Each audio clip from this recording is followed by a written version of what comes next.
Habituellement, les micros se tendent à chaud au moment des arrivées. Quelques phrases, quelques sourires, l'écume d'une émotion saisie dans la hâte.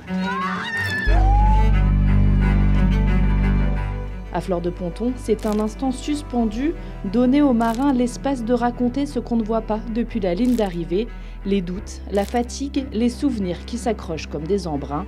Ici, plus que le classement, c'est le ressenti qui compte, et plus que la performance, c'est l'humain.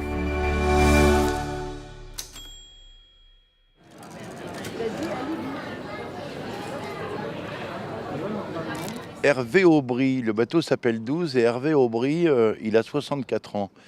Hervé, tu vis un rêve éveillé, j'ai cru comprendre que tu souhaitais faire la solitaire du Figaro avant de mourir. Et en l'occurrence, ça fait depuis l'âge de 20 ans que tu penses à faire cette course-là. Alors, ça y est, on y est. Hein. Ouais, c'est un peu ça, t'as résumé, hein, ça fait 34 ans à peu près que je pense à ça. Et comme on en avait déjà parlé, voilà, pour plein de raisons, de budget, de calendrier et autres, ça n'avait pas pu se faire. Et là, j'étais fou heureux quand j'ai réussi à aligner toutes les planètes très très vite. Il a fallu que ça se fasse très vite, j'ai eu le bateau au mois de mars, donc ça s'est fait vraiment très vite. Et un rêve de gosse, ouais, un rêve de gosse. Et j'avais fait plein d'autres courses avant, mais pas celle-là. Et là, celle-là, j'y tenais, quoi. Alors pour quelle raison, toi qui as navigué en 650, toi qui as créé un centre d'entraînement à la Turballe, je crois bien, ouais. Toi qui as fait 2 mini, pourquoi la solitaire du Figaro Paprec? Parce que c'est ce qui est beau, c'est que c'est une monotypie stricte. C'est-à-dire on a tous les mêmes bateaux. Ça me plaît. Parce que c'est du large. Parce que c'est en solo. C'est les 3 ingrédients qui me plaisaient. Et puis surtout, le niveau est énorme, quoi. Si on veut se confronter, si on veut se battre, c'est là qu'il faut venir. Et moi, ça me dérangeait pas. Dès le départ, je me dis, bon, tu vas peut-être te prendre une raclée, mais au moins... C'est pas le cas d'ailleurs. Ce qui n'est pas le cas, non, mais voilà. Bon, un peu déçu de la Manche, mais très déçu de la Manche. Mais non, je suis dans le match et sur les autres courses, j'ai prouvé que j'étais dans le match. Donc je compte sur les deux manches à venir. On voit que tu es heureux, Hervé, et je crois que c'est un plaisir partagé parce que j'ai longuement parlé avec ton épouse qui était véritablement heureuse de ce rêve qui se concrétise. Alors c'est un vrai plaisir partagé avec ta compagne, ton épouse? C'est ouais. Enfin, évidemment que j'allais dire là c'est moi l'acteur, c'est pas prétentieux ce que je dis, hein, mais évidemment que si on veut que le projet soit une réussite, il faut qu'il soit partagé avec la femme avec qui tu vis. Sans ça, on ne peut pas aller sur l'eau, c'est trop exigeant. Donc elle a fait beaucoup de sacrifices, beaucoup. Désolé, c'est la fatigue aussi. Elle a fait beaucoup de sacrifices pour mener à bien avec moi ce projet. Et elle est encore là donc elle est là, c'est elle qui m'accompagne aux étapes et qui fait la voiture assistance, ce qui n'est pas rien. Mais ouais, c'est quand même une vraie réussite. Alors c'est un projet qui n'est pas... voilà, hein, c'est petit budget, pas de préparateur, pas de... Avec des fonds personnels, hein. Avec fonds personnels, hein, j'ai un bateau là que j'ai loué. Et c'est cette location qui me permet de m'offrir une saison au Figaro. Pour vivre ses rêves, quoi. Ah ben ouais, non mais moi je me suis jamais rien refusé dans la vie. J'ai fait plein de trucs de dingue. Et j'ai toujours été au bout. Dans tout ce que tu as fait, dans le ski, partout? Ouais, j'étais au plus haut niveau là dans le ski et je suis parti de très très bas. J'ai été beaucoup accidenté. Mais à chaque fois que j'étais accidenté, je revenais plus fort. Et j'aime me battre. J'aime aller au combat. Comme là, c'était un peu le combat à la fin. Hein. C'était un peu... ouais, c'est là qu'on se rend compte qu'on vit, quoi. Toujours beaucoup d'émotions. J'ai assisté au départ depuis le Havre. Les au revoir, toujours très compliqué. Et en fait, tu n'as pas vu ta compagne. Elle est partie, je ne sais où. Elle non, je n'ai pas vu. Évidemment. Oui. Mais elle a donné un coup de main quand même à... Ah mais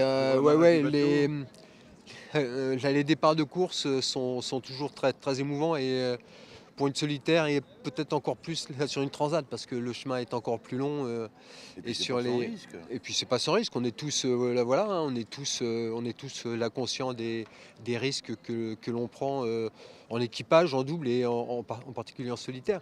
Donc c'est sous-entendu évidemment, ça s'exprime pas, mais quand on dit au revoir là sur le ponton, c'est, C'est pareil, sous-entendu, est-ce que je vais le revoir? c'est exactement ça. Heu, on n'en parle jamais. Jamais. Mais c'est ça sous-entendu. Là, c'est pour ça là, que les émotions, elles sont fortes. Et sur les six transats là, que j'ai fait en course, à chaque fois, le moment du départ est pour, là, pour nos proches et puis aussi là, pour le skipper, c'est aussi lourd, c'est aussi chargé.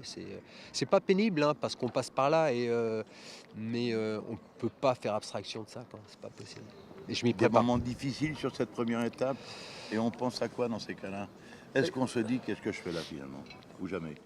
Non, je me suis pas dit. Alors c'est assez souvent que je me pose la question. Là non.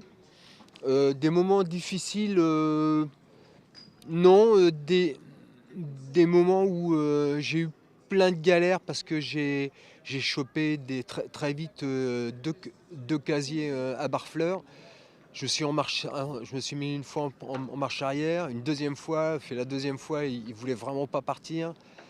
Donc on avait le courant contre, donc forcément je suis parti avec le courant. Après j'avançais pas, j'avais pas ma vitesse habituelle. J'ai fait des marches arrière, il y avait rien qui sortait. On a une petite la caméra Ouais, vous qui, permet de voir la quille. voilà, qui permet de voir la quille. Et la manque de bol elle marchait pas, alors qu'il y a 2 jours elle marchait. Bon, enfin il y a 4 jours elle marchait. Donc je savais pas trop, je faisais des marches arrière, rien. Et puis je suis arrivé, mais vraiment je n'avançais pas, hein. Et je suis arrivé, donc j'ai essayé la canne à algues, je sortais des petits trucs gros comme ça. Enfin bon. Et je suis arrivé à Dieppe, je me suis dit allez je tente une dernière fois en marche arrière en faisant des zigzags, voilà, parce que j'en prenais un coup là sur le moral, quoi. Je j'avançais pas.